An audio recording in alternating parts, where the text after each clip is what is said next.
Now, how often do you put your dead batteries out for recycling? Many find it easier to hoard them at home than take them to a designated recycling point. And it's estimated that there are 178 million used batteries lurking in our houses, and millions end up in landfill, as more than half of us admit to still chucking them in the home bin. Yeah, fewer than half of us are also aware that batteries are made of very valuable heavy metals which can be reused. Well, today, the environmental charity Hubbub is launching a new campaign to encourage you to dispose of your dead batteries in the right place. Well, Trewin Restorick is the CEO and co-founder of Hubbub and is with me this morning. Morning to you. Good morning. Why is it so bad to throw a battery in a bin then? So, as you've just said, they contain heavy metals like lead and mercury and cadmium. And those are things you don't really want in the environment. So if you throw them in the bin, they will either go into a hole in the ground at a landfill site, or they'll be burnt. And you know, they're heavy metals, they're toxic, they can harm health, and you really want them to be disposed of carefully and properly. They're also valuable, so it makes much more economic sense to recycle and reuse them rather than just chucking them away. Recycling them is easier said than done, though, for some, isn't it? It's tricky to try and find the right place to put them. Well, actually, with batteries, it should be a lot simpler than most things because any large retailer legally who sells lots of batteries should have a battery recycling point. So, you know, any of the major supermarkets or DIY chains, they should have a battery recycling place there. They're sometimes quite hard to find. And part of the aim of the campaign is to make sure retailers make them more visible. But, you know, when you go shopping, you can take those batteries that are probably sort of filling up the kitchen drawer and you know one of them works, but you're never quite sure which one.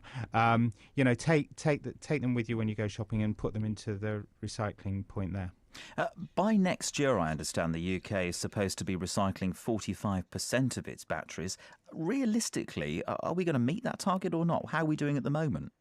So we're missing at the moment. We missed it last year by about 380 tonnes.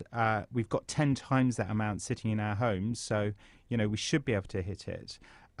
Currently, the batteries are taken overseas for recycling, but the great news is, thanks to an investment by a company called Ecosurety, there's going to be a new battery recycling plant in Glasgow. It's quite a long way from Cornwall, but in Glasgow, at least it's in UK, and they'll be able to recycle all the batteries in the UK. So that's better for the environment, but it's also better for the UK economy. Because they have been going to places like France, Sweden and Canada in the past, haven't they? Yeah, Central collection points here in the UK and then Yeah. shipped overseas. Not terribly green at that stage. Absolutely not. So, you know, one of the things that we're delighted to see is that there will be now more recycling done within the UK, which is where it should be done. How do you think we get more people recycling their dead batteries, though? I know it's not the most exciting thing.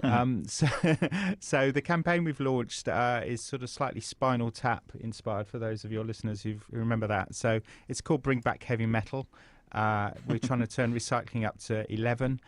So we've got lots of spoof videos and lots of sort of fun messaging just to get the point across that, you know, we're buying more and more batteries. They do contain these heavy metals, and it is actually really simple to recycle them, and it declutters your home.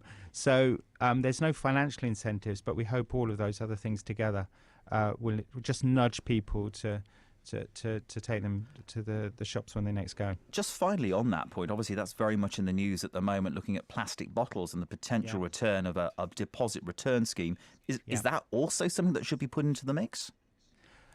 Well, it's certainly worked for plastic bags, so we've seen a huge impact with that. Plastic bottles are a little bit harder because obviously they're quite bulky and they're hard to recycle, but we've got to do something to stop the littering of plastics, and we've got to do more to encourage recycling. So I'm delighted that yesterday the government said they were going to announce they made a decision to look into the feasibility of it.